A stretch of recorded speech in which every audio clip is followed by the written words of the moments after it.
First lecture was kind of introductory lecture, right? So we're getting into what's the B0 field all about, and we kind of drilled down a fair bit, but we didn't really get into too much mathematics related to MR, and we'll do more of that today. And hopefully this setup works. The goal is that I can present from my iPad, and then I can switch over, use it as a whiteboard, and you'll just see everything up here, and then it's also being recorded. So fingers crossed, nothing important crashes more than once. Just a couple updates here, sort of class business kinds of things.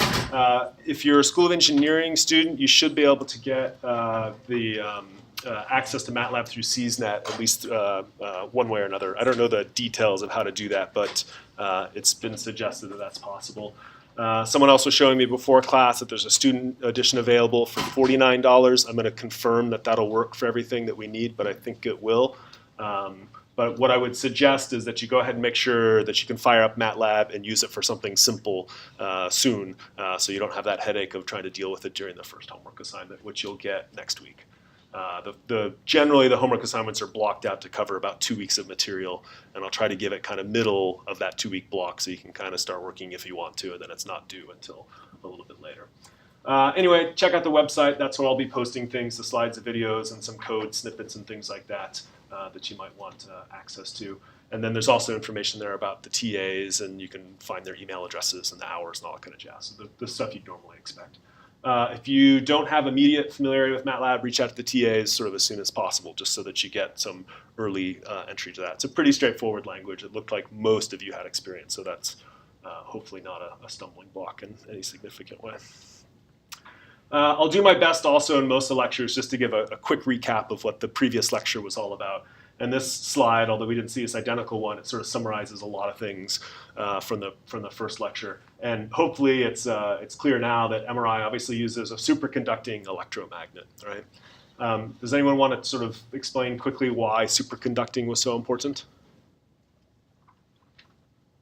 What did it mean to be superconducting? What's a superconducting material good at? Yeah, so why can we use it to generate a strong magnetic field? Why? Because you sort of cool it down to the relative threshold. That's why you can sort of give it a pulse and then keep generating the field for the long. Right, so one reason is the field will be continuous, for sure, and we want nice, stable, sort of continuous fields. It can hold a lot of current. A whole lot of current, right? So we saw written on the side, right, of the scanner by the Siemens engineer, 508 amps or something like that, right? If you put that through any sort of sizable copper wire would just melt, so that's a problem. And the copper wire would heat up, which is also a problem. So superconducting is really key to MR. Early days of MR weren't using superconducting magnets, but as soon as that all became possible, there was really no looking back. And so you sort of see here in cross-section a couple different things that I think are important. One is the superconducting magnet on the outside, which is cooled by liquid helium, right? We have to get below that critical temperature.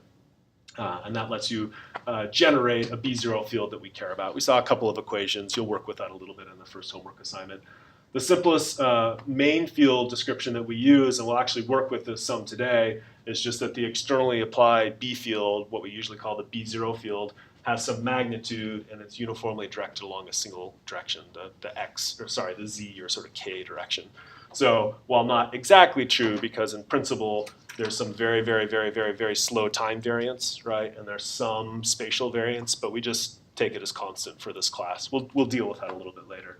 And so we like to think that our fields are homogeneous, right? That there's not much in the way of spatial variation. So maybe a few parts per million variation, which is really only a handful of microtesla, right? So we've got a 1.5 Tesla field plus or minus a couple microtesla. That's the engineering of these systems. And why that's so important will become a little bit apparent as the course develops.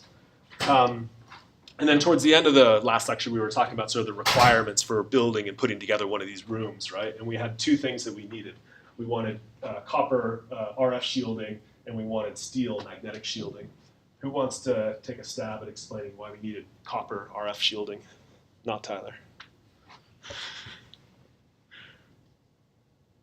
Go for it. Then it's make like a Faraday cage essentially. Yeah. And not let other signals that are like in the same frequency range interrupt like the signal we're trying to measure. No, exactly. So our system, I don't show it here, but we have a coil, and that coil is a really sensitive receiver, right? We're trying to detect sort of microvolt radio frequency signals that are coming out of your body, right? And if that were corrupted by just stray electromagnetic radiation, that would impact the signal that we're measuring, that we're trying to interpret as an image. And so we build a copper RF shield. I forget your name. Brett. Brett? Brad. And Brad said it correctly. It serves as a Faraday cage, right? That's one purpose, or that's the main purpose. What about the steel magnetic shielding? What's that for? Please. So you don't need to take up a huge area to get a safe distance from the field. Right. So it helps us limit what we sometimes call the footprint of the scanner, right? The scanner is 1.5 Tesla in the middle, and it's obviously falling off as something like r squared, r cubed. But it still has it would otherwise have a pretty strong field even several meters away from the scanner, and you don't want that interrupting with other things. So we put it inside a big steel magnetic shield, and that limits the penetration of the B0 field from getting out of the room where it's designed to exist. And then we had one sort of expression that we used to sort of at least give us a handle on sort of what this all looked like. Interestingly, I think this actually might be off. You guys can sort that out later. But bottom line, we can generate a B field by providing a current into a solenoid that has a certain number of turns of a particular length. And you have to know something about the permeability, what's sort of inside your solenoid, whether it's a vacuum, air, water, something else. And so we had at least a whack at what that looks like. I'm remembering from something I was working on earlier, I think that the units on that might not have worked out quite right, so that the number of turns is off or something, but subtlety for now. Okay, so questions about first lecture, kind of where we're at and what we got to? One of the things that we talked about but didn't really get into was this idea of the Larmor equation. Does anyone want to remind us of what the Larmor equation was? At least in form. Tyler? Omega equals Gyromagnetic ratio times the B field. Yeah, so we're going to see this expression a lot. I don't know if I have a good way of... Let's see. So we have this expression, right? And we're going to work with this a bunch today. In fact, we're going to figure out where does this expression come from. All we really said about it last time was that there is some precessional frequency. So our magnetic dipoles, our spins, are going to precess at a particular frequency. And it depends on two things, something called the gyromagnetic ratio, which is dependent on the isotope. Hydrogen has its own unique gyromagnetic ratio, as does sodium, as does phosphorus, as does fluorine. And then that frequency, it depends on that constant, but also the externally applied B field. This is probably one of the, certainly one of the simplest and perhaps one of the most important equations in MR. And what we're going to work on today is understanding more about how it is that the Larmor frequency depends on gamma B. We're going to derive sort of and see mechanistically where this expression comes from. Okay, so that gets us to today's lecture, which is really focused on this concept of bulk magnetization, how we go from individual magnetic dipoles. We'll talk a fair bit about that. And then how that gives rise to this sort of observable physical principle that we call nuclear precession. And so we're tying together sort of the B0 stuff with what's happening at the molecular level, and this will get us, of course, closer to understanding imaging in the first place. I won't drill through sort of what the learning objectives are. I won't go through them one by one, but again, these are a reminder of what I think is important from the lecture material. So these are things that you can go back and if you understand these concepts and can explain them to yourself, then great. That means you're sort of on track with the course. And if that's not something that you're comfortable with, that's why you reach out to me or the TAs. Okay, so we'll come back to some of the main field or the B0 principles, something that we saw a little bit of last time. So you remember I'm using this whole sort of workflow diagram as a way of explaining or giving us sort of a construct for understanding how MR works, right? We talked some last time about the individual magnetic moments and how in combination with the externally applied B0 field, that gives rise to something that we call the bulk magnetization. We're going to talk more about that today as well. And then, of course, I'll keep showing it. We won't get into the details today, but how all of these different hardware components serve a particular role in this process of taking magnetic dipoles all the way to being able to generate an image that we care about. So what do we know about the main field so far? What do we really need to know about the main field so far? We saw this last time, I think, but B0 is a strong magnetic field. We think of it as the polarizer. We're going to talk about why we call it a polarizer in just a few slides. Typically, it's going to be greater than 1.5 Tesla. 1.5 T, 3 T are the standard clinical field strengths these days. And it's a Z-oriented field. And so the simplest expression, we saw this 5 minutes ago, right, is that the B field is B0 in the K direction. And we'll use that a lot in this class, actually, as the assumption about the B0 field. I said it actually already, but what are the assumptions that we're making when we write the B0 field in this way? There's at least two. It's homogeneous. Yeah, it's homogeneous, right? So there's no spatial dependence in that expression, right? What else related to that? No space dependence, no time dependence, right? So it's a static, homogeneous field. That's an assumption, right? The field is not, in fact, that, but it is to a pretty good degree. A concept that we're going to develop a little bit today is the idea that B0 helps us generate the so-called bulk magnetization. After today's lecture, we're not going to worry about magnetic dipoles anymore. I'm going to introduce them, sort of what they are, describe them some, and then what we're really going to, the only thing we'll be talking about after that for this course is this concept of bulk magnetization. And the bulk magnetization is really just shown in this expression here. We have a bunch of individual magnetic dipoles. Every hydrogen nucleus acts like a little individual magnetic dipole. But we're not observing or looking at one of those, right? We're looking at billions and billions and billions of these things, probably trillions and quadrillions of these things. Avogadro's number, right? So what we typically really talk about is just adding up a bunch of those, right? You can think of them as small vectors. We'll talk about why a little bit later. But we can add up a bunch of vectors, and they produce for us some bulk magnetization. And this is really what we observe. We don't really observe the individual magnetic dipoles. We observe the bulk magnetization.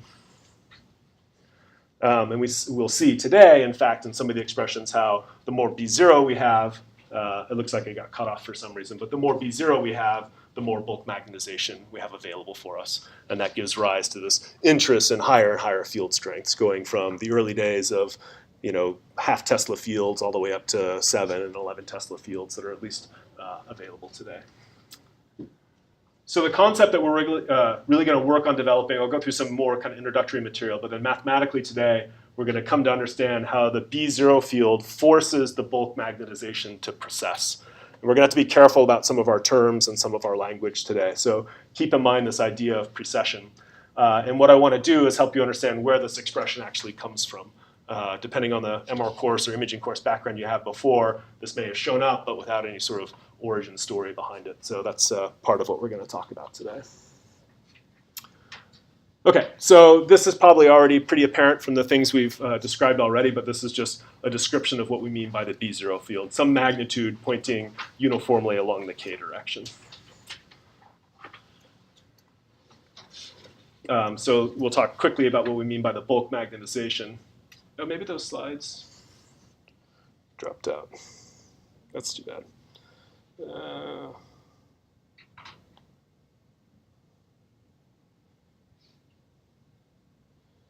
And now it's coming. Okay, this is fine. So we'll talk about the organization of the bulk magnetization. Last time I suggested, or at least began to describe how the hydrogen nucleus, right? It's a proton and it's an electron, has three principal physical characteristics that we care about. We're all familiar with this idea of mass. We're all familiar with this idea of charge. Some aren't familiar with this idea of spin. But again, the idea is that the proton, right, has inherent mass. You can't change its mass. It has inherent charge. You can't change its charge. And it has inherent and everlasting spin, right? Spin is a state. It's not something that changes, right? There's some orientation changes, but its magnitude doesn't change, and it always will have spin, or at least particular particles will. And the consequence that we'll develop today is that because we have spin and charge and mass, the hydrogen nuclei actually behave like little magnetic dipoles. They actually behave like little tiny bar magnets. And so conceptually, at least in classical mechanics, that's the way we want to think about these things. And so really that arises just from this idea that we have spin and charge. And so a spin and a charge gives rise to a magnetic moment. Magnetic moments have units, which we don't pay too much attention to for the purposes of this class. And we always write the magnetic moment as being this mu vector. And we're thinking of these individual magnetic dipoles. And so the magnetic dipole moment is just a measure of the strength of the system's net magnetic source. And so you can think of your proton as spinning around. It has charge. That means it behaves like a little bar magnet. And so conceptually, you could think of it this way if you want. Now, when it comes to the bulk magnetization, I've said it, this is at least the third time, we're not really concerned with individual magnetic moments, right? The individual mu. We're concerned with the ensemble behavior of billions and billions of these things. So mathematically, we just say that the bulk magnetization is the sum of all the individual magnetic dipoles. They're vector quantities. We can add them all up, and we have some bulk observable behavior. Now, interesting maybe thought experiment. We'll get to things like this later in the class. But as shown in this picture here, if I added up all the magnetic dipoles, let's assume that they're randomly oriented, how much bulk magnetization do I have? Zero, right? So the sum of a randomly oriented vector field, uniformly randomly oriented vector field, is just going to be zero. So in the absence, in particular, of a B0 field, we don't have an externally applied field. Magnetic dipoles point in every which way, all directions. And when you add a bunch of them up, there's no bulk observable magnetization. So we have to do something to polarize the spin system. And that's what we do with the externally applied B field. We'll see this in just a second. And then just keeping in mind, how many spins are we talking about when we take the sum? Well, imaging voxels in MR, we could talk about sort of how high or low they are in general, but let's just say it's 2 millimeters by 2 millimeters by 10 millimeters. Then you've got, a very, very large number of spins in that little magnetic, or in that little volume of interest. But as it turns out, not all spins actually contribute to our measured signal. So while we think of having, Avogadro's number of spins available, there's some competing things going on such that they don't all give rise to the signal that we're actually going to be able to make use of, if you will. So again, just kind of getting into some preliminary mathematics. Oftentimes we'll describe the bulk magnetization vector component-wise. We'll need to do this as we work through some expressions today in particular. And so in this class, I use mostly the notation that's in the Larmor book. And we can talk about the x component in the I direction, the y component in the j direction, the z component in the k direction. So hopefully those kinds of expressions are familiar to you already. And we'll use this kind of notation a lot in this class. There are ways to sort of more discretely define how much Z magnetization we have at equilibrium or with some initial condition. We'll talk a lot about solving differential equations even today, and so we'll talk a lot about initial conditions. There is you can characterize or define the available amount of Z magnetization. So if you have a bunch of spins, you put them in the presence of a B0 field, the available magnetization will accord with this expression here. Not going to get into the details too much because we don't actually use this expression much in MR, but it depends on things that you might recognize. So the gyromagnetic ratio, Planck's constant, the external B0 field. The amount of magnetization depends, of course, on the number of spins, and then it's all divided by Boltzmann's constant and the temperature. And so this expression gives us some insight as to why having more B0 would give us more bulk magnetization. It's not obvious where that expression sort of comes from. I'll give you a little bit of insight today, but and not in some sense terribly important for a lot of what we do in this class. But of all the variables that we can control in that expression, there's really just three, right? We can control B0, I just said it, right? What else can you control? Temperature. You could think about controlling temperature. Yeah, we certainly don't control any of the constants, right? So, but can we really control temperature? Not really, right? Most of what we're talking about in this class is in vivo imaging, and everything's on a Kelvin scale, right? And so if you want to take your patients down to 10 Kelvin, you'll get a lot of bulk magnetization, right? But they won't appreciate that experience at all. So we can't really change temperature. So what's the other thing that we could think about changing? Just one other. Size. Yeah, voxel size, which is basically the number of spins, right? So we can control how many spins we're trying to observe when it comes to measuring, sampling, estimating the bulk magnetization. This is something that we'll also be developing, but we can think about our initial conditions. So we talk about the component of the vector that we care about as being subscripted with a z or an x or a y. And at equilibrium, we don't have any net transverse magnetization, not at the bulk magnetization level, we might have a bunch of spins, all of which are pointing in various directions. And as a consequence, their vector sum is going to give us no transverse magnetization, which is to say there's no X or Y magnetization. Now, this idea that we can have a net Z magnetization is this concept of polarization, right? In the presence of an externally applied B field, there will be an organized form to the magnetization, and that gives us a non-zero MZ component, if you will. But as it's not organized in the transverse plane in any way, those components will be zero at equilibrium. Okay, so it's a good time to introduce this idea of Zeeman splitting. And it's really, some of these experiments, they're really kind of mind-blowing when you think about what people were doing in their barns, right? Almost. Smart guys. So let's do a little thought experiment. We did this a little bit already, right? So the B0 field is off. Imagine this is inside the bore of my scanner. I've got a bunch of water molecules everywhere, hydrogen nuclei everywhere, and they're oriented in every possible direction, the consequence of which is when I add up all of those individual magnetic dipoles, I have no bulk magnetization. The spins just point in all possible directions. A slightly more interesting situation is when we turn on the B0 field. And at least conceptually what happens is that the spins align with that B0 field. They're little magnetic dipoles after all, right? So in the presence of a B0 field, they're going to undergo some organization. And in that sense, the B0 acts as a polarizer. It polarizes the spins and generates some bulk magnetization that's observable for us. And so now the sum of the magnetic dipoles gives us an MZ component that accords with the expression that we saw just a second ago. Now, it turns out it's not quite that simple, right? So in this example here, I show all the north poles pointing up, all the south poles pointing down. And it's a little bit more complicated to that in real life. And so these individual magnetic dipoles actually can align with the main magnetic field or anti-parallel to the main magnetic field in the so-called spin-up or spin-down state. There's a low energy state and a high energy state that's possible.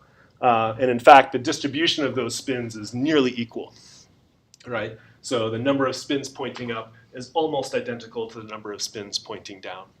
Were it the case that the number of spin up and spin down were the same, would we be here today? Nope.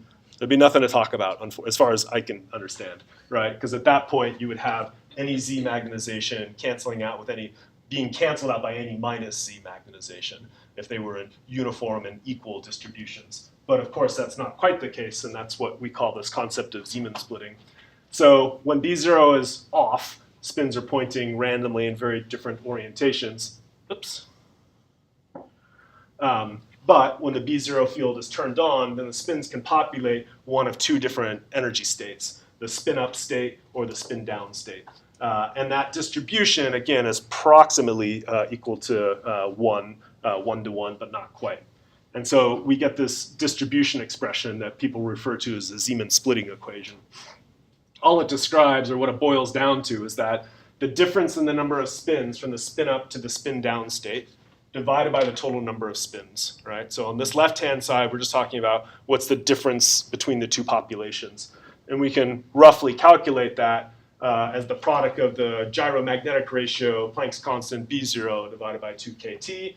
And if you think back to that MZ expression we had just 5 minutes ago, again, there's some variables we can change and some we can't, right?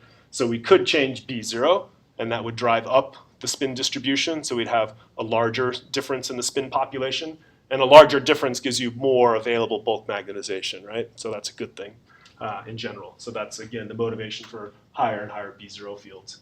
And then we talked already about changing temperature, but that's not a very realistic thing to do for in vivo human subjects, at least. So what does that look like? We can look at the gyromagnetic ratio. This is in Hertz per Tesla. Plug in some numbers for room temperature, say. Maybe you're imaging a phantom, right? Just a phantom experiment for an afternoon experiment or whatever. And then you have your whatever your field strength is. And then obviously just some simple mathematics here will tell us that we have about 4.5 parts per million different between that spin-up state and that spin-down state if we're at 300 Kelvin and we're at 1.5 Tesla. So what does that mean? Well, to me that means that MR is a pretty low sensitivity method, right? You have to have you only have a very, very small difference in spin population that you're sensitive to measuring. So even though you have billions and billions and billions of spins, it's only 4.5 out of a million that are really sort of contributing to any measurable signal. And then sort of you could work this through a couple different ways, but obviously if you double, for example, your B0 field, then you can double the parts per million spin distribution and get some more available bulk magnetization. Okay, so let's talk a little bit more about nuclear spin, because this is, at least for me when I first started taking MR, this was not a familiar concept. And we won't spend a lot of time talking about it. Malcolm Levitt said it well, right? The concept of spin is difficult, and it was forced upon scientists by the experimental evidence. It seems somehow counterintuitive, right? Like we sort of have this intuition that something should have weight, and the fact that it might have charge, somehow that seems natural, but that's kind of weird too, right? That it would just have like everlasting positive charge, right? Well, it turns out it also has spin, or at least it has a property that we describe as spin, and that in some qualitative sense behaves literally as if the proton is just constantly spinning for all time, right? For billions of years and will for billions of years. So how was this figured out?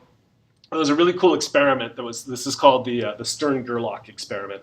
And the setup is as follows. You've got two magnets. You have, think of this as the north pole of a magnet, and this is the south pole of a magnet.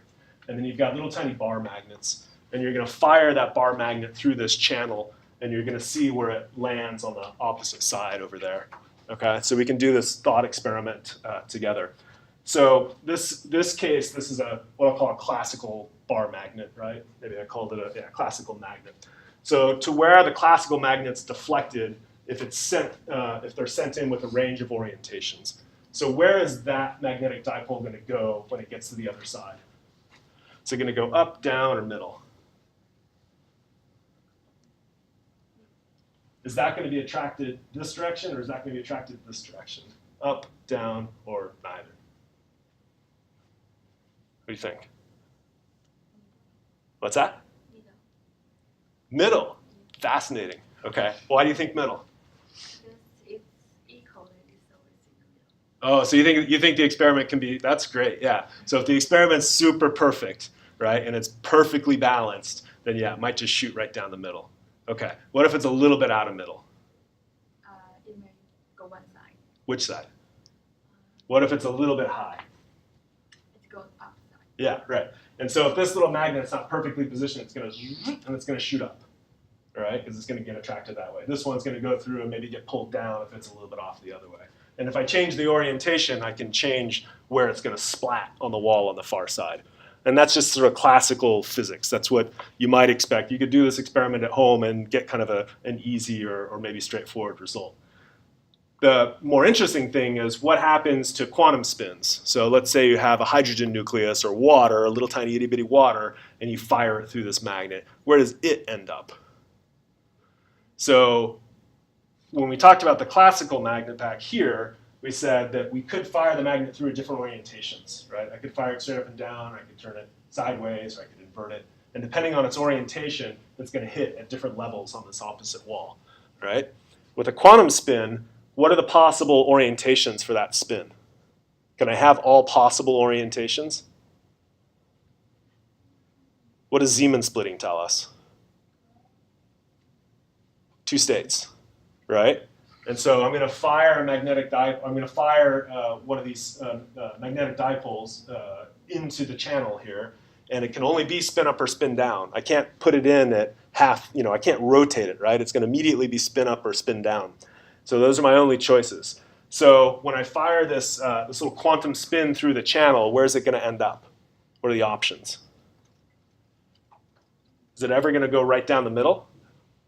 No. Right? Because it can't have, it's either polarized up or polarized down. There's 2 possible states. So it's either going to deflect up or it's going to deflect down. And that's all this groovy animation shows. I don't know if you'll hear the music. The music's fantastic.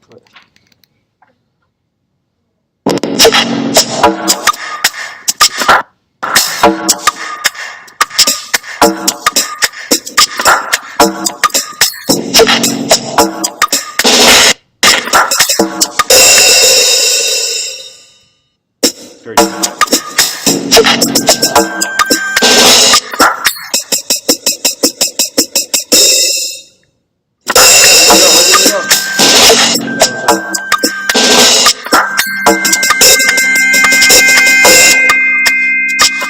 the point is they could get fired in any orientation anywhere on the opposite wall, right?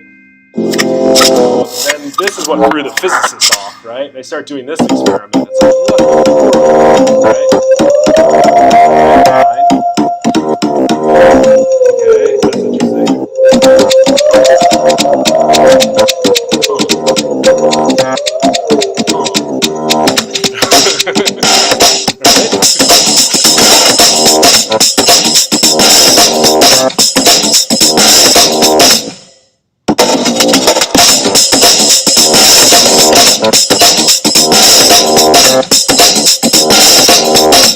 The Germans.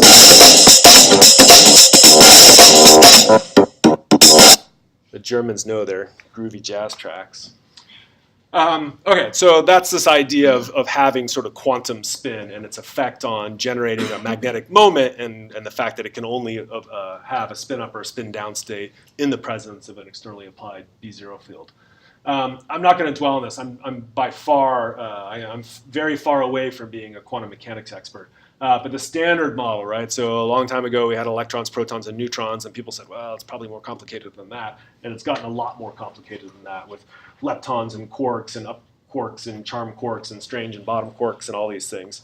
So we can look inside a little bit and say, well, why does the proton have spin, right? This is what physicists do, right? Why does it have charge, right? Why does it have mass? Why does it have spin? And so where we are at this point is basically tells us that the proton has spin because it's comprised of two up quarks and a down quark. And those up quarks and down quarks inherently themselves also have charge and spin.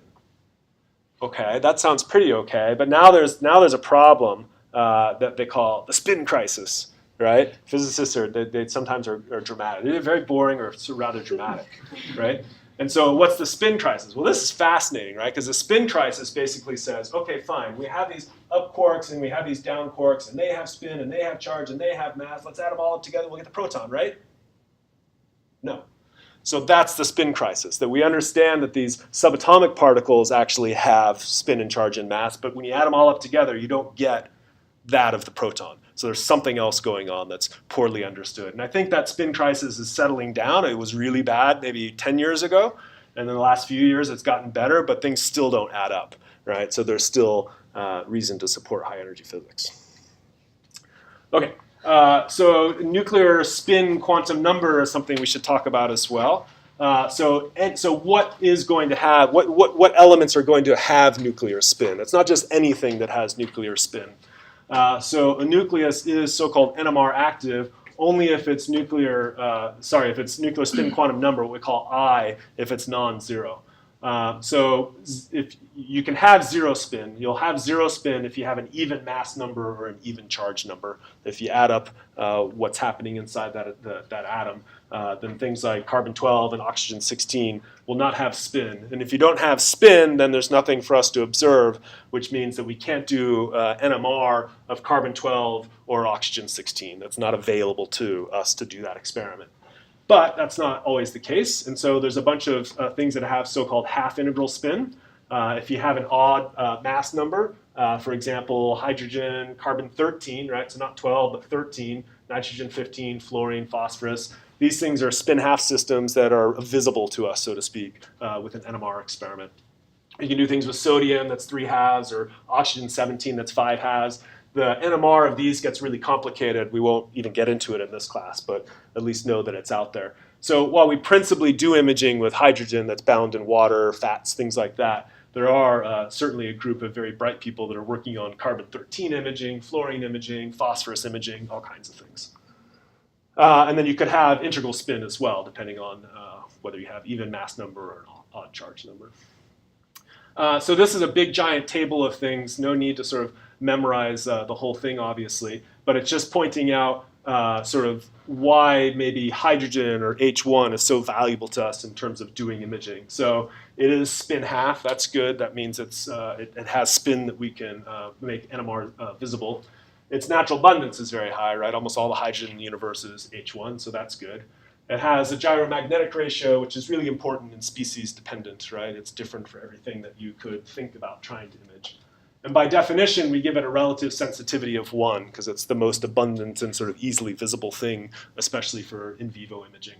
And then if you multiply its natural abundance by its relative sensitivity, then you just get the absolute sensitivity. So if you image a bucket of water, it's almost entirely H1, and you'll have an absolute sensitivity that's quite high.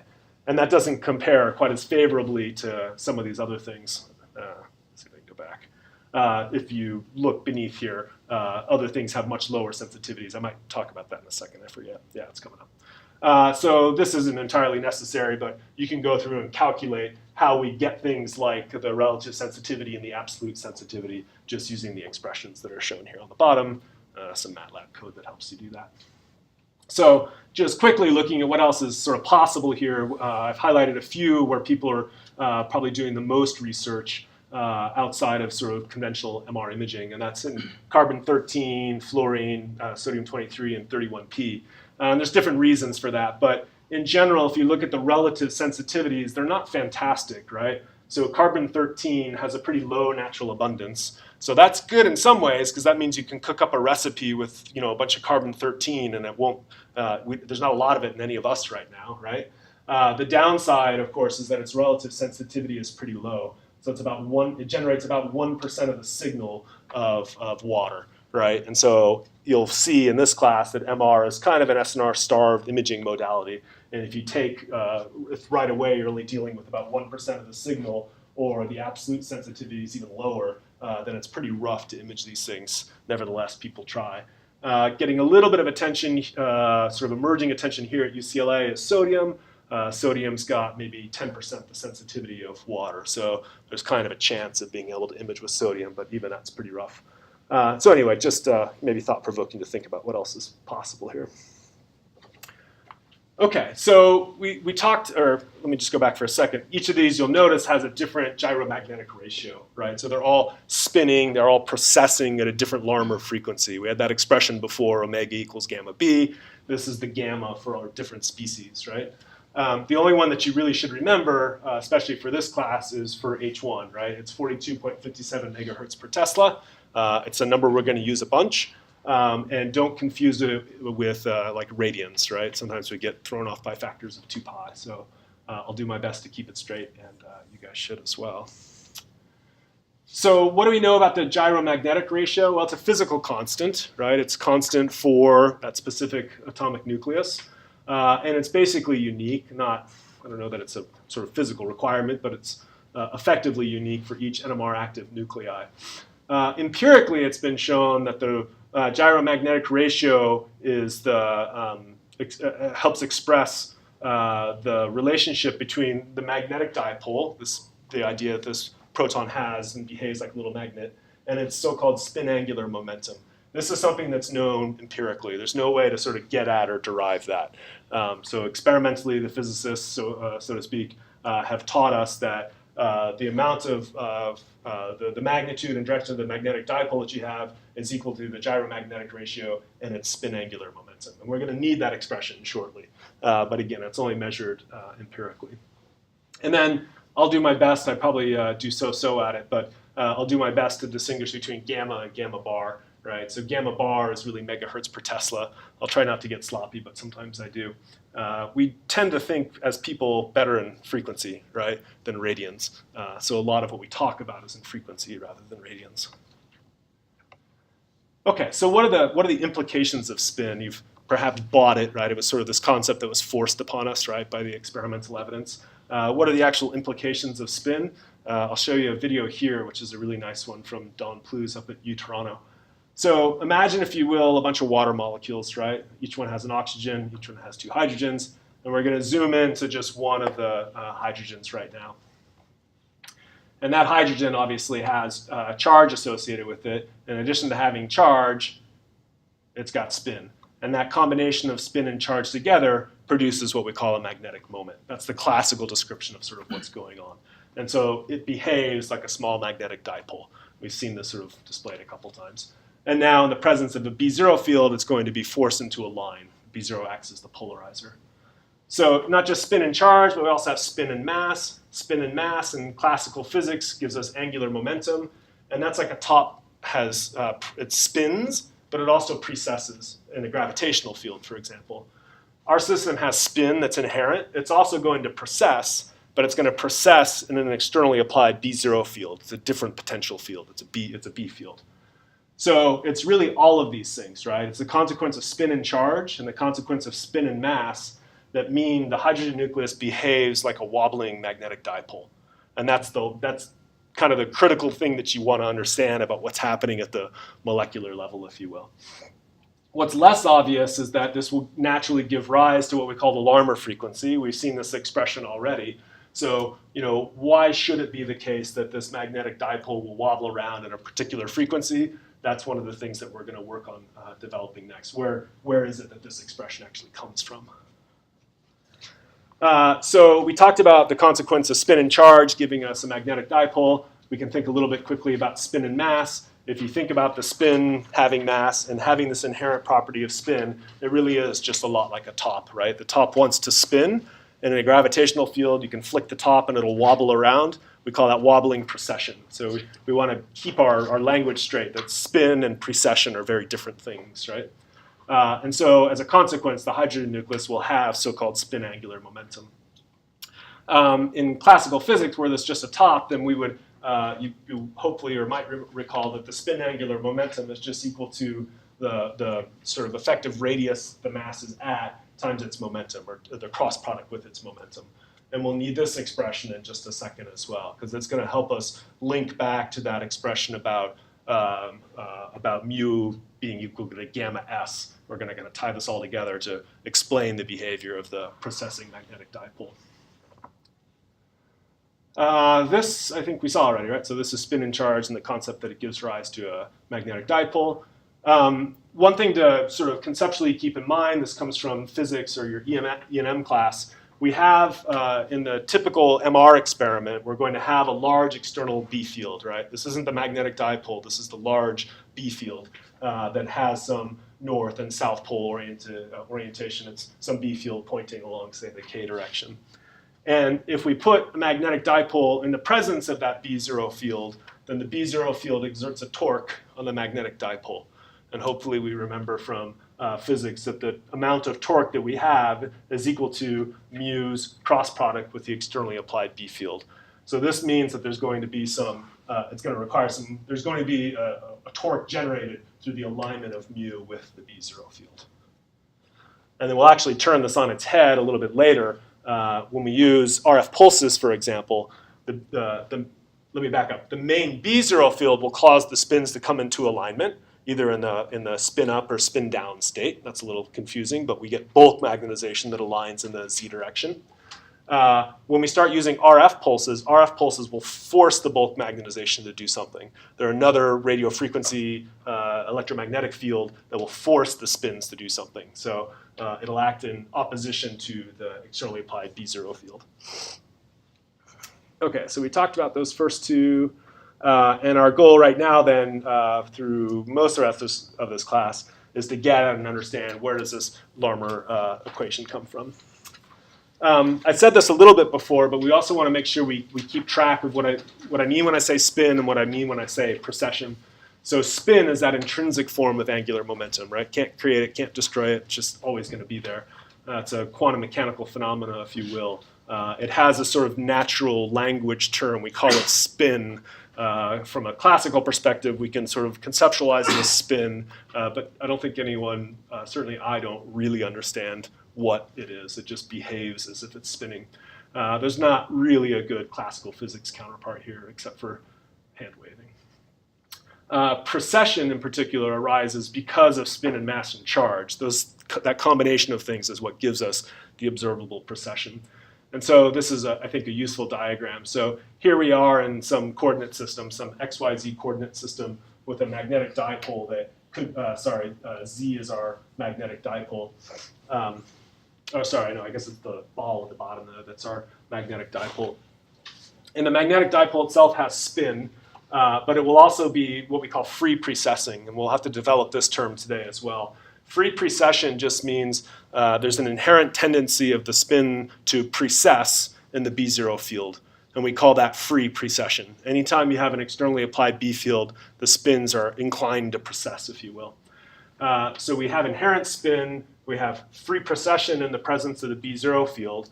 We'll learn a little bit later, not in this lecture, about what we sometimes call nutation or forced precession.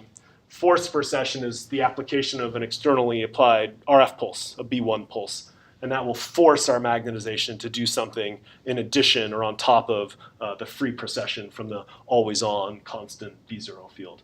So 3 kind of possible rotational components there, if you will. When it comes to the actual, I don't know if that was going to be an animation or not.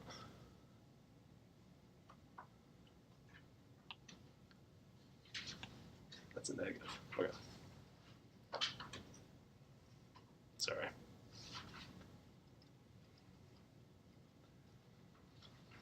Okay, so it's sort of been leading up to conceptually the question of where does the magnetic dipole actually, or where does the Larmor equation actually come from in terms of the physics?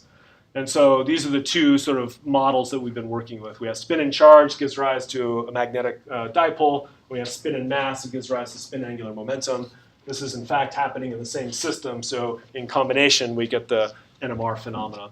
And what we're going to do in a second, I'm going to switch over to kind of whiteboard mode, and we're going to work through a relatively straightforward derivation of how the combination of the definition of the spin angular momentum with this empirical finding about the magnetic dipole and the spin angular momentum, when we consider that in the presence of an externally applied B field, this will give rise to this expression about that ultimately looks like the Larmor equation. What we're working towards, I want to just kind of give you the target. This is what we're working towards. So we're going to spend probably 15 minutes in just a second here working on the board. This is to develop what we call the equation of motion for an ensemble of spins. Ensemble of spins, we just mean we added up a bunch of magnetic moments, right? So we're only talking about the bulk magnetization, right? And sometimes we call an ensemble of spins isochromats. They're isochromats if all the spins have are doing the same thing, and they're going to do the same thing if they're exposed to the identically same B field. It's not always the case in MR. Sometimes we're going to change the magnetic field in a very specific way, and so we'll have classes or ranges of isochromats. But what I want to point to now, and then I think we'll take a quick break, is that this is our goal, is to understand where this expression comes from, and then how this expression actually gives rise to the Larmor equation as one possible solution. Okay, so I'll work on the whiteboard in just a second. Why don't we take a 5-minute break and a little breather? If you have questions, that's fine.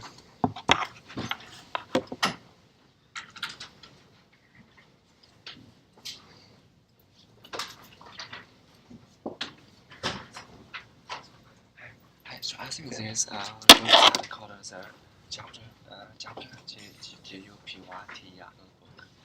They can integrate with MATLAB kernel. Sorry, I don't understand. It's kind of IPython notebook. It's a kind of website Apple. Yeah, it can be integrated with the MATLAB kernel. So Which can't be integrated?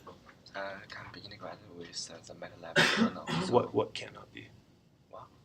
Sorry, I just don't understand that question. It's a term from computer science.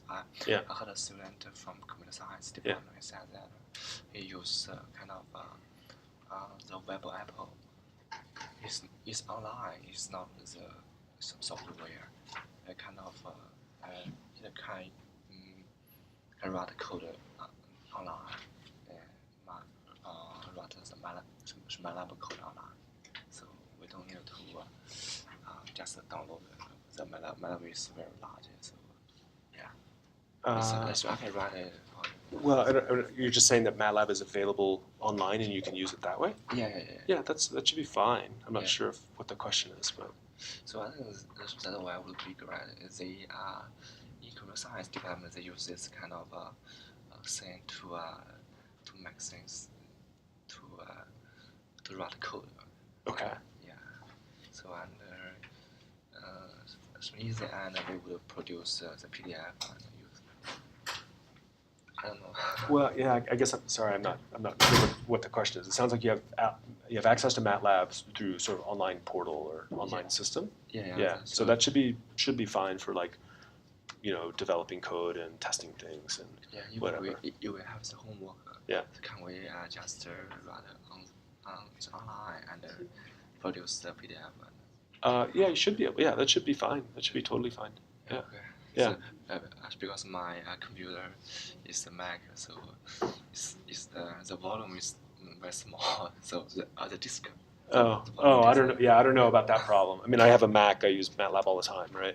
So it's not. So I don't know. Okay. Yeah. Yeah. Thank you. But if it's a problem, just let me know.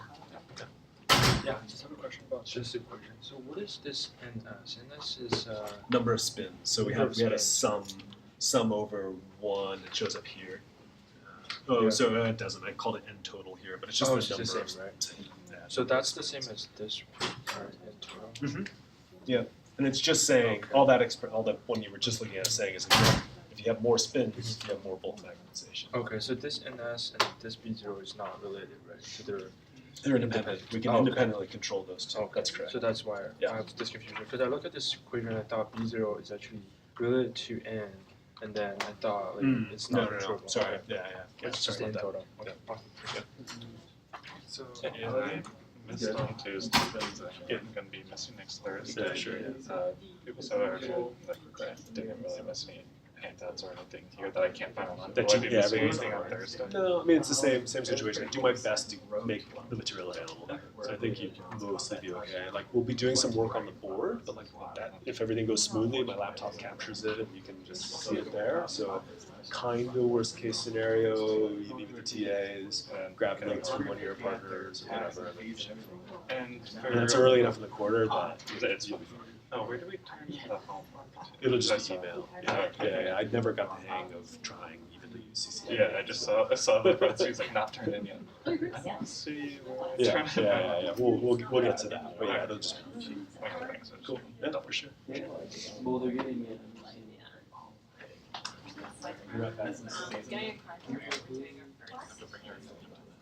Oh, that's this file? Yeah. Yeah, I think. Like a stack of exams and like Taking yeah, your people skills got smart and aren't taking one. I don't know if there's any Like, I'm snow. getting Maybe it's all fake snow. Still a ton of people are enrolled in open He's never done We're going there for the first time. We're experimenting. That's awesome. So, my parents got snow pins. Yes, and then a little long. That's so nice. Next Tuesday will be. Yeah, next year. We're going to see,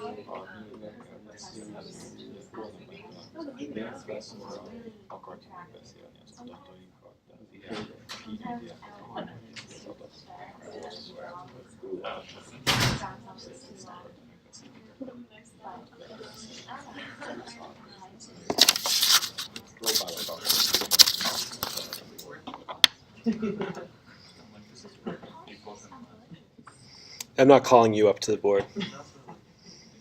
Promise.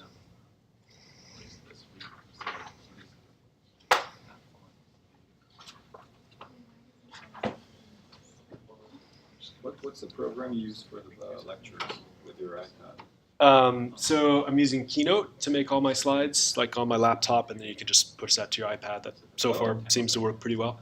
And then this is Notability, which I've only sort of started to use. And you guys will tell me if it's Notability's good, nice. bad, or indifferent. I've used it in the past. Yeah, But, yeah. just you sort of back things up because occasionally if you like sync it with iCloud or not, Just like, gone. suddenly Yeah. iPad things like disappear. Yeah. That's, syncing is still a little bit of it's like luggage, right? Like you might get it, you should get it.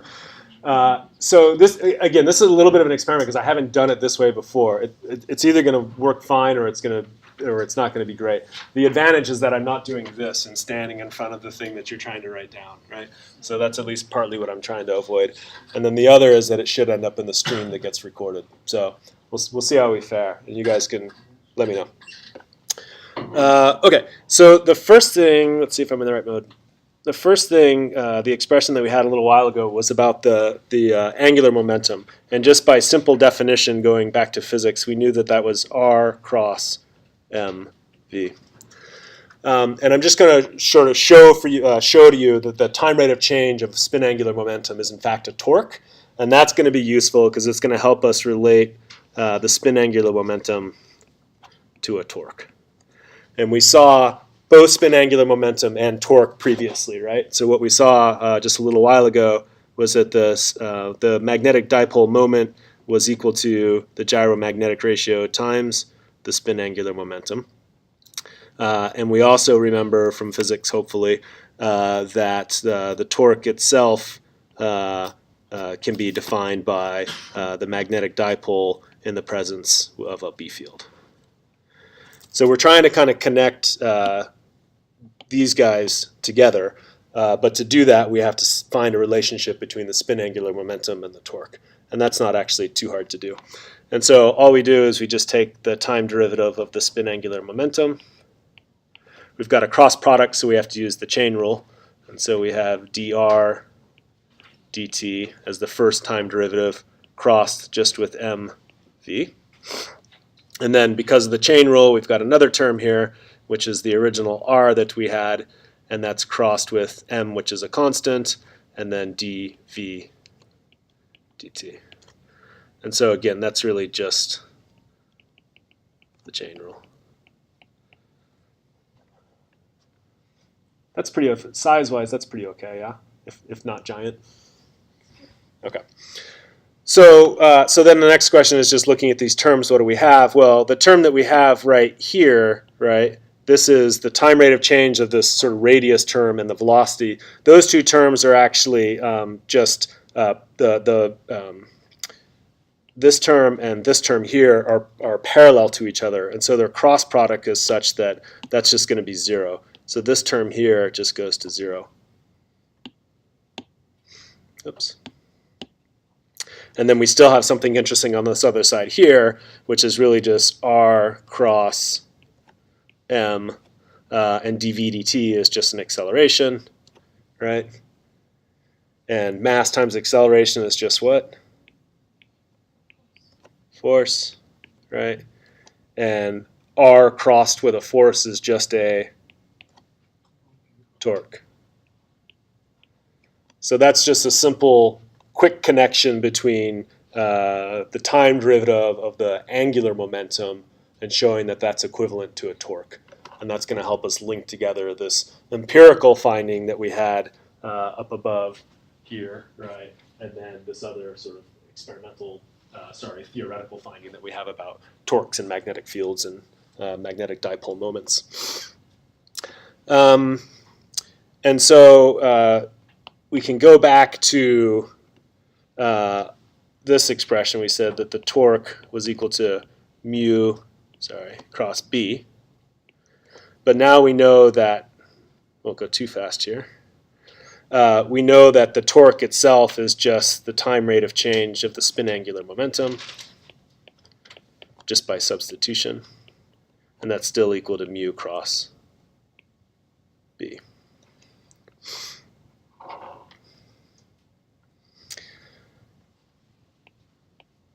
So pulling down that empirical finding that we had a little while ago, which was mu is equal to gamma s, we can start putting these two things together.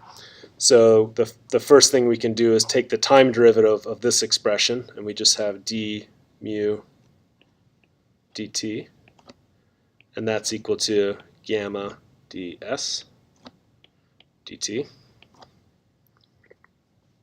So the step here is just d dt, right? And then now by substitution, we can take this term here and drop it in over here. On the far side. And what we have is a more compact description now of what's happening to the individual magnetic dipole. So d mu dt is equal to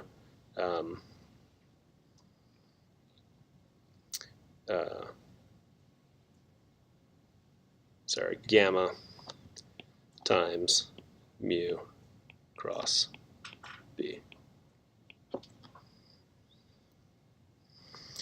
a slightly simpler way of expressing this, because it'll be a little bit more convenient when we get a little bit further down the road, is just to say that the time rate of change of the magnetic moment is equal to mu cross gamma b. And that already looks pretty close to the expression that we wanted about the bulk magnetization, but it's in terms of the just individual magnetic dipole. And so this expression here we call, this is the equation of motion.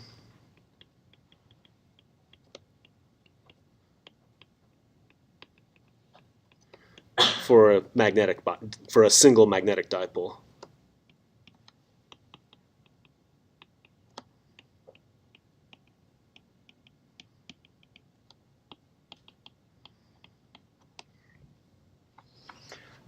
So, sorry, I guess there's a dt missing there. So what does that say? Well, it's not entirely an intuitive expression. And in fact, it's a little bit complicated, right? It's a coupled, this actually represents a coupled system of differential equations, right? You've got mu as a vector, so it has an x and a y and a z component.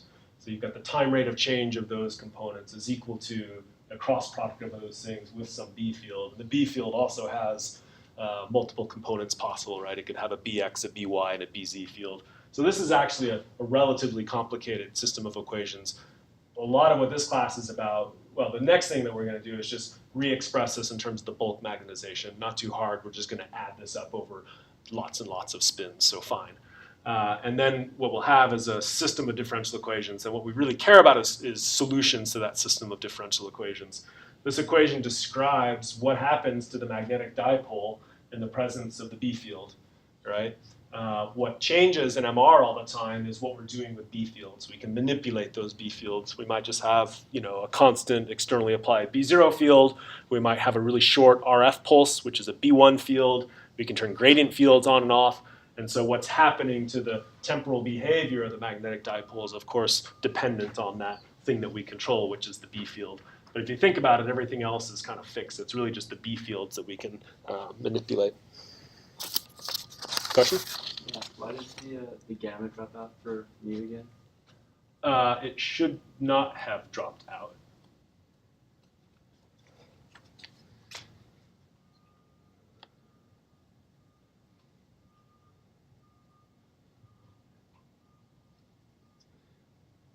Where do you?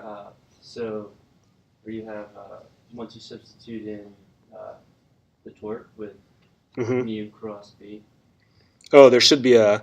Well, this so this. Sorry, you're saying like here?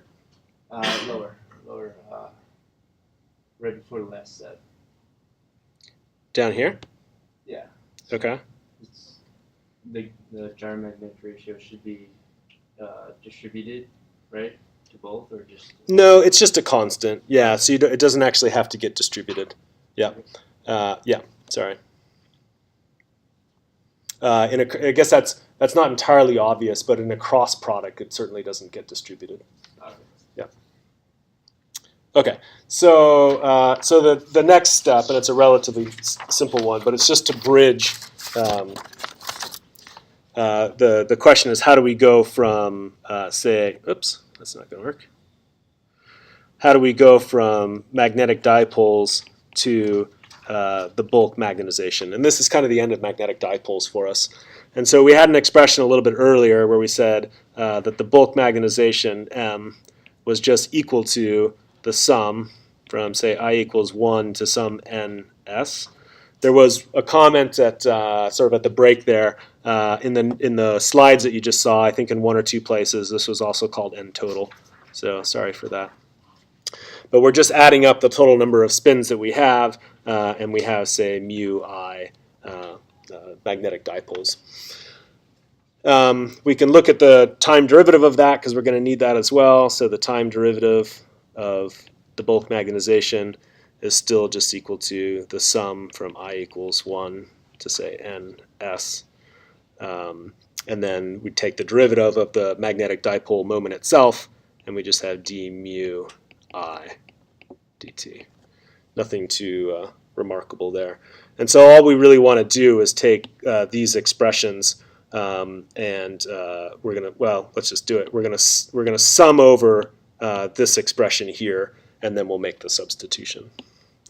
And so we can say that the sum, that's not a very good sum, the sum from I equals 1 to the number of spins of d mu I dt is equal to the sum from I equals 1 to ns of, say, mu I cross gamma b.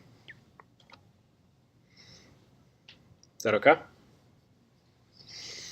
And then just making the substitution for the time derivative expressions that we had up above, then this left-hand side just very naturally becomes dm dt is equal to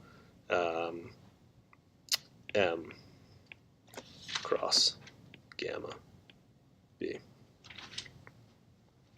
And so here, it was a relatively simple sort of transition there. This is what we refer to as the equation of motion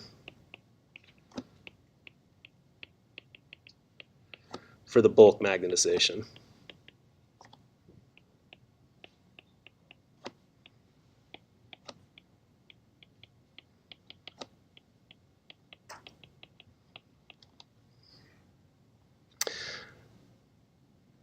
Cool? Okay, so this is probably not an entirely familiar sort of system of differential equations, right? It represents a pretty, in some ways, complicated description of what's happening to the magnetic dipoles in the presence of the B0 field. I like matrix expressions, I like MATLAB, and so we're going to write this out so you can see it as a sort of a system of equations, not really all that hard. This D, our bulk magnetization vector, has components, and so as a consequence we can talk about the dmx dt component. We have a dmy dt component, and we have a dmz dt component. And those just form a column vector. And so that's just the left-hand side of that expression. Now the right-hand side is where things maybe get a little bit more interesting. We want to be able to write that cross product out as something that we can use, right, component-wise. Easiest way I know how to do that is to actually use the determinant. And we put across the top row of the determinant the independent directions, the I, the J, and the K direction. This will make a little bit more sense in a second. The next thing that we have to put here are the components of the magnetization, the first vector that appears in the cross product. So mx, my, and mz. And then the last thing is going to be the components of the B field, which looks like gamma bx, gamma by, gamma bz. So to me, that's the easiest way to go from that cross product expression to something I know how to kind of deal with. I think I know how to take a determinant of a bunch of things. Now I can write out a system of equations. And so what does that system of equations look like, for example? We have, just using the first component, we'll have one expression, so dmx dt. And what we need to do is we're going to work on the I direction, right? And we're going to take the cross product, the cross multiplication of those sort of four terms, right? And so that's just equal to, I'll write it as my gamma b z in the I don't need that yet. That's just that first term, and then it's minus mz gamma b y. And if you want to be particular about it, then you could say that this is all happening in the I hat direction. We can keep doing the same thing, so we can write down the dmy dt term for this, and that's a little bit different. Let's see if I can grab these. That doesn't matter too much. Sorry, this is still a little new. Okay, so now we're just talking about what happens to the J component, and there we have to take the cross product of these terms, or the cross multiplication of those terms. And so then we have, usually start with a minus sign, a minus mx, you guys can probably do this faster than I can up here, minus mx times gamma bz minus an mz times gamma bx. That happens on the, say, j direction. Does that make sense? Okay. And then if I can, again, grab those guys. Oh, you're right. Thank you. If I can find the eraser. There we go. So good. Oops. Then that happens. But that's all right. Okay. And then we're back to the dmz dt component. And that's just going to fall out. This is the k direction, so it's the cross multiplication of those terms. And so it's, oops. It's going to be mx gamma b y minus my gamma bx. Is that okay? Okay. So what did we end up with in that case? Well, unfortunately, this actually represents a pretty complicated system of differential equations. And so what you have is a system of ODEs, ordinary differential equations, right, that are coupled. And that makes things complicated. So the time rate of, if you look at the top, just the top term, right, the time rate of change of the x component depends on what's happening to the my component, depends what's happening to the mz component, and then whatever externally applied b fields you have. So the whole thing in this form is complicated. In fact, there's no closed form solution for that system of differential equations. We have to rely on simulation to sort of get through the most interesting problems that we'll work on in this field. Some we'll do in this class. What we'll spend actually time doing during the like part of this lecture and then a bunch of the other lectures is working through the most interesting analytic solutions to this system of differential equations. If you're not familiar with differential equations and solutions to only, in this case, ordinary differential equations, things might be a little tough at first, but you'll see some common solutions appearing, and then hopefully that all starts to look a little bit more familiar after a bit. Interestingly, and probably the next thing that we'll do is we'll think about a B field that we actually care about, right? So this is complicated, right? Because the B field that we were thinking about was, in fact, a B field that had an X, a Y, and a Z component.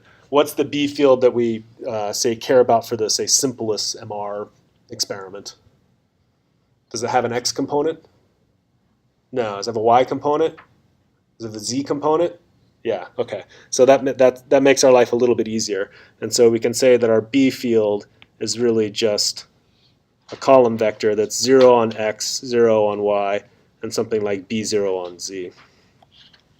And then if you look at that system of equations again, if you come back to this, this determinant and cross product business, which gave us this system of equations, things get a little simpler because now a bunch of terms drop out, right?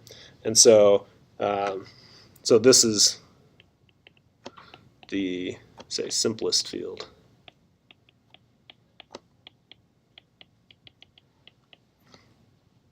And in that case, let me see if I can do this.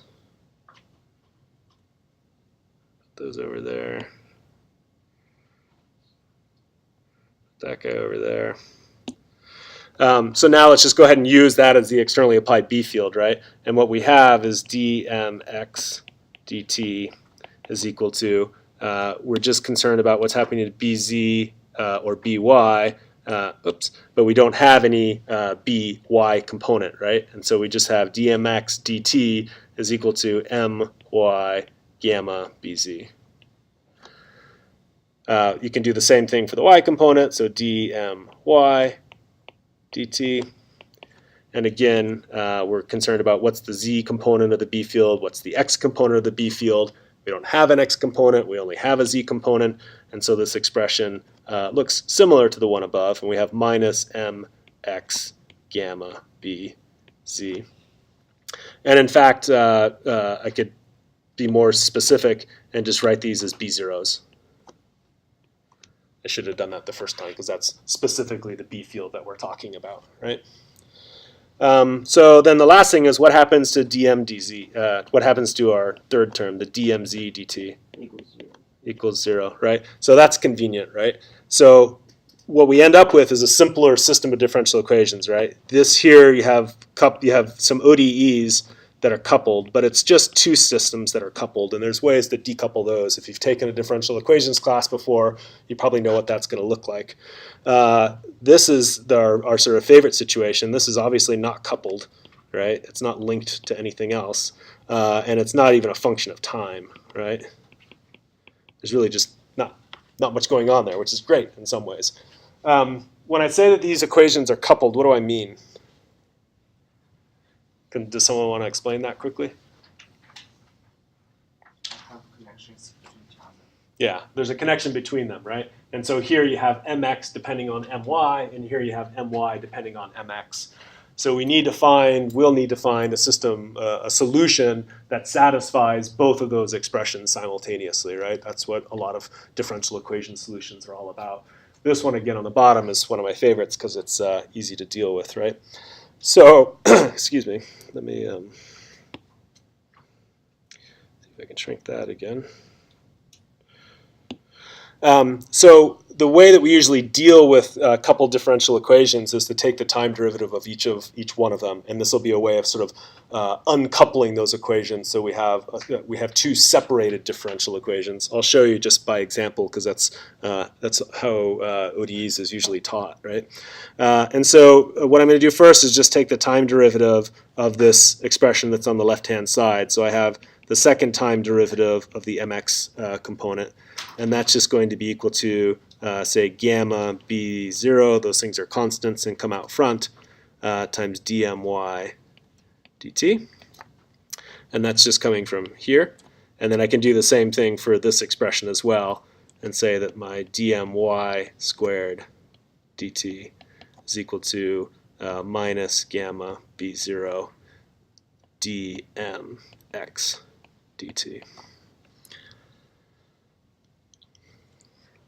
And so now, just by substitution, right, I can, for example, I have a new expression here for dmy dt in terms of x, and I have a new expression here for dmx dt that's in terms of y. And so that by substitution, I can actually separate or uncouple the system of differential equations. And so you'll end up with two different possibilities there. You'll have, say, a dmx squared dt, which is equal to, say, a minus gamma b0 squared mx. And you'll have a dmy squared dt equal to also a minus gamma b0 squared my. So what's nice about that is now we've gone to, say, two uncoupled ODEs. It gets a little mathy if you haven't seen this stuff for a little while, but bottom line is we're just trying to work towards an understanding of ultimately getting from the equation of motion to understanding where this Larmor precessional behavior comes from, right? That's the target, if you will. When we deal with differential equations and we try to look at solutions, there's a couple ways to do it. Probably you guys have seen solutions to these equations before. Normally what you try to conceptualize is I need a function whose second derivative, sorry, there should be a second derivative there. I need a function whose second derivative is itself, right? So what kinds of functions have second derivatives that are themselves or look a lot like themselves? Yeah, so exponential functions are a choice. We could do it that way. Sines and cosines are another choice, right? So for this expression now, we'll just work with sines and cosines.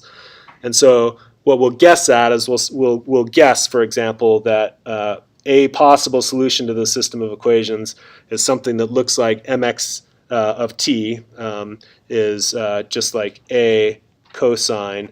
And there's some reasons that we might guess a particular form, but it could look something like gamma b0 times time plus b sine of gamma b0 times time. But if we want to actually solve or come up with a solution to a set of differential equations, then we have to come up with some initial conditions as well. And the initial conditions that we generally care about are something like this. We have our mx component at time t equals 0, we'll just generally define that. We'll use this nomenclature, same as what's in the book. We'll say that our mx initial condition component is just mx superscript 0. 0 generally means sort of some initial condition. We're not saying it's 0. We're not saying it's a specific number. We're saying it's whatever some starting value was. It's sort of just a proxy for the mx magnetization at some arbitrary time 0. We can do the same for the other components.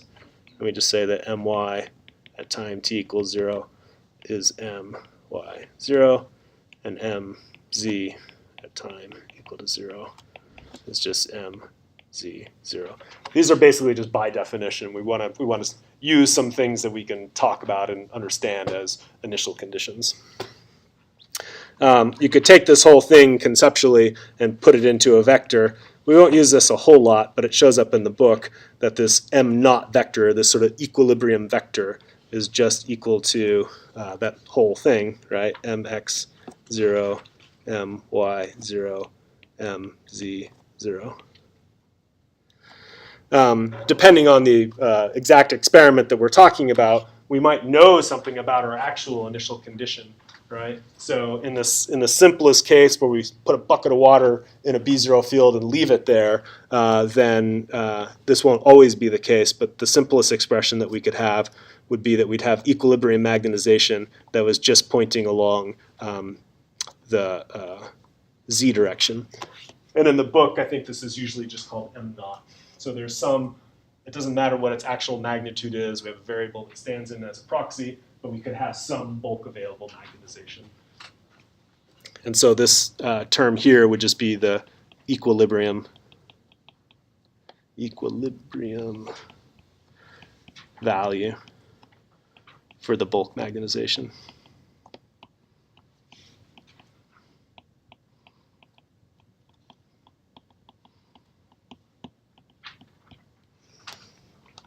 Okay. So we have here, we have a guess at our sort of what's going to be a possible solution to the system of differential equations. We have a set of initial conditions. We can start using that information, and we can say, well, given our guess, what happens to mx at time equal to 0? That's just equal to a cosine times 0 plus b sine times 0. And so what does that tell us? That tells us that this is just equal to a, right? And we know already then that is in itself just equal to this arbitrary initial condition that we were talking about a second ago. We're just trying to put numbers on these things or put in more meaningful variables in. So a is just mx naught. Not terribly surprising.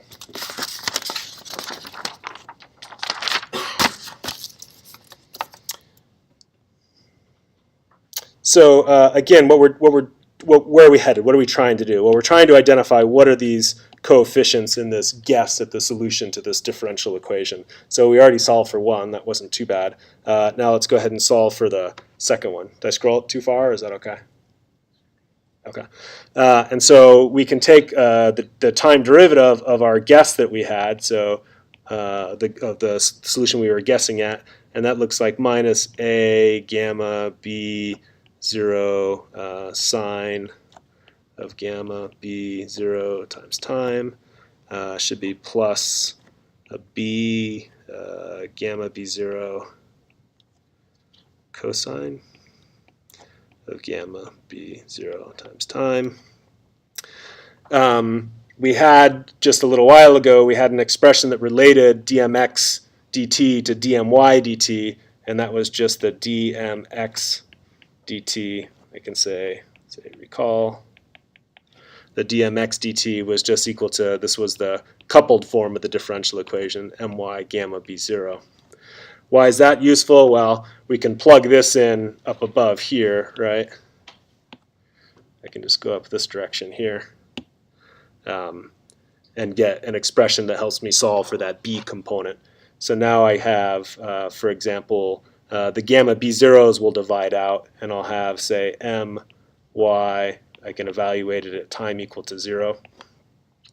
And I have a minus a the gamma B0 is divided out, so it's sine of 0 plus B. Again, the gamma B0 divides out, and you have a cosine of, well, we don't care about that part now. It's a cosine of 0. And so all that tells us, again, is that my at time equals 0 is equal to B, and we knew already that that was, by definition, just our my 0. So that's a little bit of a roundabout way. It depends. You could have jumped there if you've seen these differential equation solutions a bunch before. What it ultimately gives us is just maybe a solution, if you will, to that system of differential equations.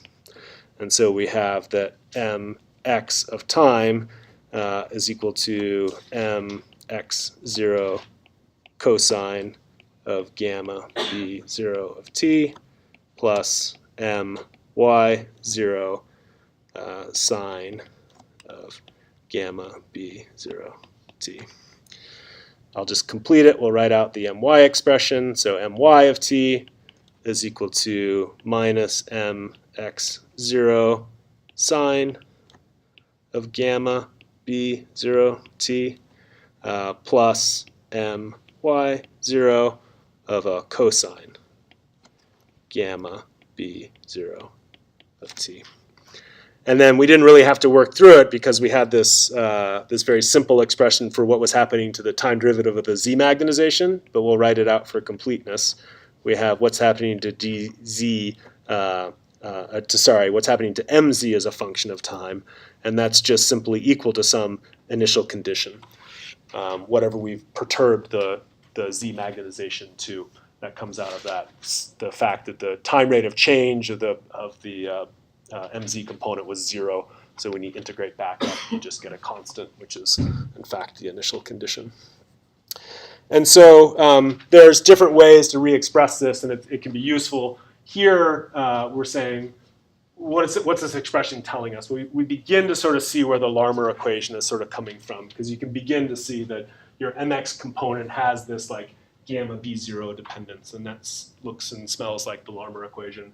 My is also doing something similar, and mz in this case is relatively constant. If you want to, there's different ways to write this. Again, if you like matrix expressions, then we can rewrite this as a vector, and we can see that there's a vector that depends on some rotation acting on the initial condition. If the rotation isn't totally obvious, you can see that there's these sine, cosines, sine and cosine terms here that help us rewrite it that way. So I like thinking of it this way, again, because I sort of think in terms of linear algebra. And so we can write as a column vector the mx as a function of time, my as a function of time, and mz as a function of time. And those just form a column vector. And then we have a rotation operator that arises from these sines and cosine terms that looks like this. We pull out that cosine gamma b0 of t term. We have a sine gamma b0 of t term. Say a minus sine gamma b0 of t term, and then another cosine gamma b0 of t term. And then below those, I don't have any component here, I don't have any component here, I don't have any component here, I don't have any component here, and I have a one component here. And this here, this just represents a rotation. We'll talk about that more in a second.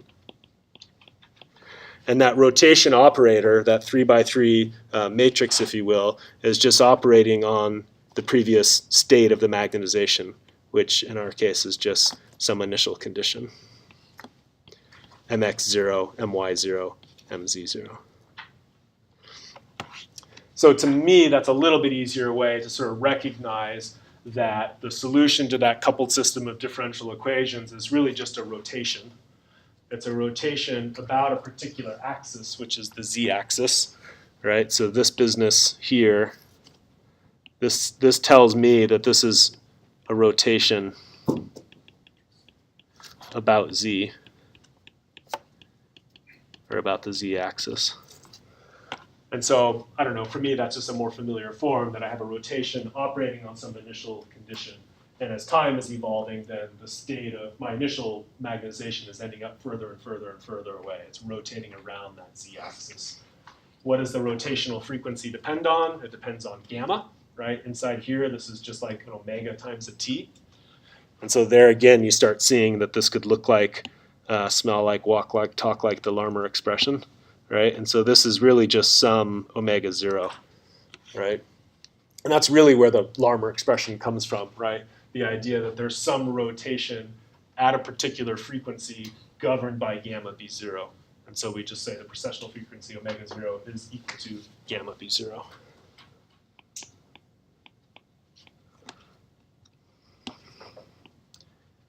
So a little bit of a roundabout way, perhaps, but at least it has an origin now. We sort of know and understand where that comes from.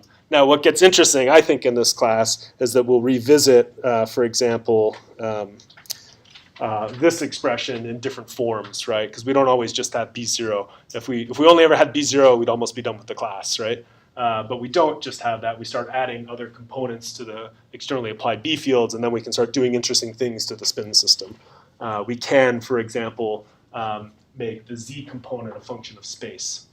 And then you start introducing spatial distributions of frequencies. And so we come back down to this Larmor expression here. Imagine if there was a spatial dependence that was imbued here, so that inside there was a dependence on some radial vector that had X and Y and Z components. That's possible. There's other B fields, the excitation field that we can add as well. I think that mostly covers the notes. Oh, I'll say one last thing, sorry. So the simplest expression that we have, say for the Larmor expression, just bore out there where we said omega 0 equals gamma b0. And that's the sort of simplest expression for the Larmor equation. The more general expression would be to say that omega is actually a vector, right? It's precessing, but it's precessing about some axis. And so we could write it, sorry, I could write it more clearly. It's an omega vector, and it's proportional to minus gamma times the B field. Now, the minus might not be really obvious to you if you're used to and think about rotation operators. Usually the sine term has a minus sign in the top right and a positive sign in the bottom left. Sine's an odd function, so we can move the minuses inside and outside. And if we want to, we could rewrite, maybe I'll just do it. We could rewrite this as the minus term. We could rewrite this as the plus term. But then inside here, we would need to have a minus term. And then we would do the same for the cosine terms, but it doesn't, because cosine's an even function, it doesn't matter as much. And so that's, in this expression form here, the minus sign is more explicit for the way that we normally think about rotations.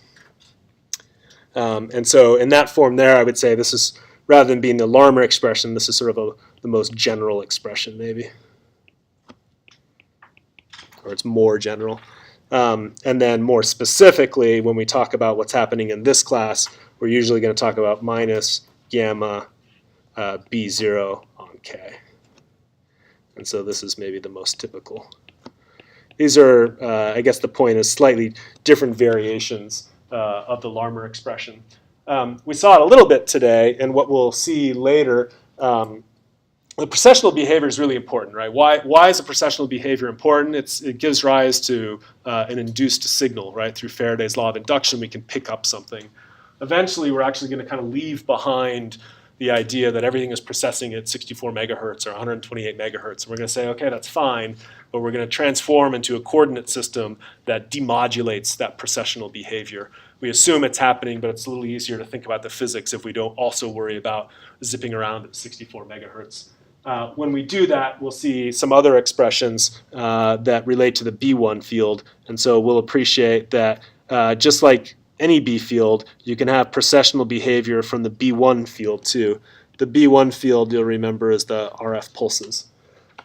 I'm just kind of pointing ahead a little bit to say that through the application of any magnetic field, in this case it's a B1 field, that will also cause precession, But rather than being the precession that we think of at 64 megahertz or whatever, it's going to be a much slower precession that we call nutation, and it's going to be pushing the bulk magnetization into that transverse plane. This is a concept we'll develop later. The point being that any B field causes some precession. Maybe call it nutation, maybe we call it precession, but it's physically the same thing. Okay, questions about sort of everything that we just did there? I know maybe it's a bit much, but it brings it home. Okay, so we are not far from wrapping up. I'll go back to a little bit more discussion. What I was just talking to you guys about at the very end there was this idea of actually a free and forced precession. So free precession and forced precessions, it's distinctions that we need to make. And so free precession is just the precession of the bulk magnetization vector about the static magnetic field. Usually you have to have some excitation pulse. At equilibrium, the bulk magnetization just points straight up and down, right? So we have to force it off of that axis with so-called forced precession. Once it's off axis, then it's precessing around at 64 megahertz, right? It sort of becomes discretely, not distinctly visible when it's right on axis. So free precession of the transverse magnetization at the Larmor frequency is responsible for that detectable NMR signal. That's Faraday's law of induction. So we benefit from the free precession. Mathematically, it becomes a little cumbersome. We'll get rid of it a little bit later. Forced precession, again, precession of the bulk magnetization about the excitation RF field. So we're going to put RF energy into the system. We're going to force the magnetization to do something else. And then as soon as you turn off the RF pulse, the magnetization is going to be free precessing again. So free precession is just the application of the B0 field. Forced precession is the additional application of that B1 field. We're going to force it to do something for us. And there's lots of reasons why we want to force it to do that. The simplest being that if we have to generate some transverse magnetization. In the absence of generating some transverse magnetization, there's no signal to detect, at least not through the sort of conventional methods. What we will develop over the next kind of handful of lectures is this idea of the laboratory frame coordinate system, which is you and I standing next to the scanner and observing what happens inside the system. The laboratory coordinate frame is usually anchored with Z along the bore, X is left, right, and Y is up, down. We'll get into the conventions a little bit later. And we may mathematically want to describe either free or forced precession specifically in the laboratory frame. And we'll work through those examples. The other possibility is the so-called rotating frame. The rotating frame is you and I hopping into the spin system, spinning around synchronously at 64 megahertz, and then observing what the spins do. And in that system, rather than zipping around and tipping down, the spins just appear to be tipping down together. It's like we get on the merry-go-round and push things over, right? Again, in that slightly different coordinate frame, we'll also want to talk about free precession and forced precession. Free precession is kind of boring in the rotating frame because really nothing happens. But forced precession becomes a little bit more clear because we see that the spins just tip over along a sort of more simple trajectory. That'll make more sense when we sort of develop it further. And at least for a little while, we're actually going to ignore the effects of relaxation. So if you've seen MR before, had any kind of MR course before, you know that if you perturb the system, of course, it gets back to its equilibrium state when you stop bothering it, right? And that we call that process relaxation. So we'll develop some concepts in the absence of relaxation. And that's reasonable in different contexts. Maybe the relaxation time constants are really long. We don't usually deal with that in a practical sense. Or maybe the time scale of events is a lot shorter than the time constants, the relaxation time constants. That's a more realistic consideration. And again, this is stuff we'll be developing. But conceptually, you want to begin to appreciate the distinction between the laboratory frame and the rotating frame and free and forced precession. And then later we'll layer in relaxation. Just a little bit more sort of notation kinds of things. Vectors, I think you all have a pretty good handle on. We've talked about this some before, that we have to have a basis for defining some of our vector quantities. Usually we'll, at least by shorthand, use the IJK notation for what we call an X, a Y, and a Z vector. There can be a little bit of confusion between I hat and I hat prime, and I'll try to not get that to be too confusing. We saw this already, that we could take our bulk magnetization and we could express it as component-wise. I'm mostly putting this up there just so that we're all using the same nomenclature, because if we don't, that can get pretty confusing. So, sorry, just going back, if I can. Oops. So this you're probably familiar with, and it's a convenient way of describing vector quantities, but it's not always the most compact form. And so in MR, a lot of times we use Euler's notation. So Euler's formula just provides a compact representation of a 2D vector using complex exponential notation.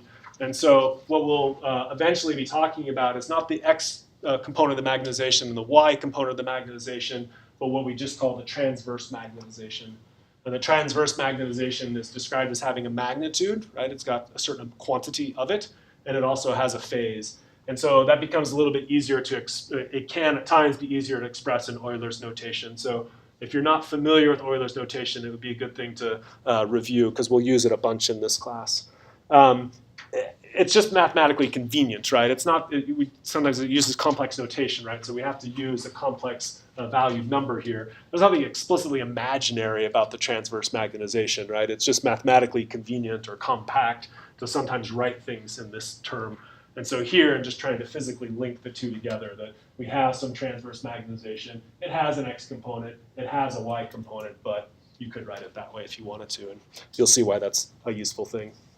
For better or for worse, there's a bunch of different ways to write out what we refer to as the transverse magnetization. It may just be the vector sum of the x and y components, and maybe their complex sum, right? And maybe the magnitude of the transverse magnetization projected onto the I and j axes, and so forth. The only ones that you're really going to see in this class, I think, are probably the first one, where we just write the transverse magnetization out as having two components. That seems reasonable enough. And then we'll frequently write it in this bottom form as well, where it has a magnitude and a phase associated with it. And it's really just, you can think of it as like a polar transformation between, say, Cartesian and complex notation. So if this bottom expression's not sort of, if you don't have some intuition or some understanding about that, look back to maybe review that, talk with me. We'll kind of go from there.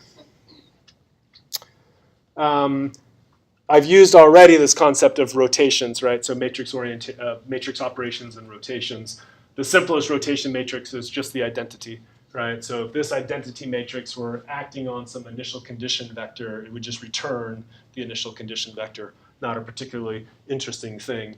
Rotation matrices basically rotate or transform one vector to another. So R operating on V just gives us a new vector. It shouldn't change anything about its magnitude. It's just effectively changing its orientation. We won't use this a whole lot, but when you start coding things in MATLAB, for example, it'll be good for you to understand that what a rotation matrix is, for example. And we'll actually use some other matrix expressions to manipulate the bulk magnetization in simulations in ways that we can't always do just through analytic solutions. So this one we saw already. Just the idea that this particular rotation matrix, in fact, represents the rotation about the z-axis by an angle, phi or phi. And I'll stick with this notation for the most part. We'll subscript the phase or the axis of rotation, and we'll superscript the magnitude of the rotation. This will be important, especially when we start talking about RF pulses, because RF pulses, I can take my bulk magnetization and I can tip it down, and we would call this tipping it down by 90 degrees. But I could also tip it down towards you guys by 90 degrees. And so the magnitude would be the same in both cases, but the phase would be different. The axis about which I'm rotating is the phase in the context of an RF pulse, at least. So again, just trying to get some nomenclature sort of together. And so this is sort of what we, just the last thing that we worked on the board. And I think, again, you'll want to have some familiarity with this, that this is the equation. This is the equation of motion for the bulk magnetization in the presence of just the B0 field.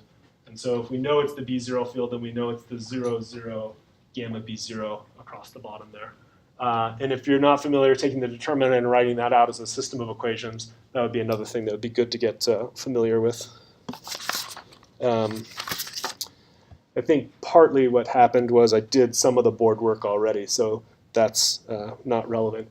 And where we ended, and we're basically wrapping up, where we ended up at the end of the board work and at the end of those expressions was just recognizing that the solution to the equation of motion for the bulk magnetization, when you only have the externally applied B0 field, is really just a rotation. And so this is, we won't see this expression a whole lot, but it comes out of the Larmor book, that the bulk magnetization as a function of time is just some rotation that depends on omega 0, which in turn depends on gamma b0, and then how long you've been processing at, how long has that field been acting on the spin system. And that will, of course, manipulate however much initial magnetization you have to give you the current state of the magnetization. I think, yeah, so let's just go through, I'll skip, I might come back to it, but let me just wrap up with this so we can move along. So this is what we did today. And I'll come back to this maybe at the beginning of the next lecture as well. We had some expressions, some that came from physics and things that we knew before, things about torques, magnetic dipoles in B fields, and spin angular momentum. And we connected those so we had an equation of motion just for the individual magnetic dipole. And we recognized that, of course, we have billions of those. We can add them all up, and we can get the equation of motion for what we call the bulk magnetization. And here, we really don't look back anymore. We don't really bother with magnetic dipoles further. This represented a complex system of coupled differential equations. Fortunately, there are some simple solutions under specific conditions. For example, when we have a simple B0 field, where the B0 field is just a single component. It doesn't really matter if it's the X or Y or Z, but by convention in MR, we typically have a Z-oriented field.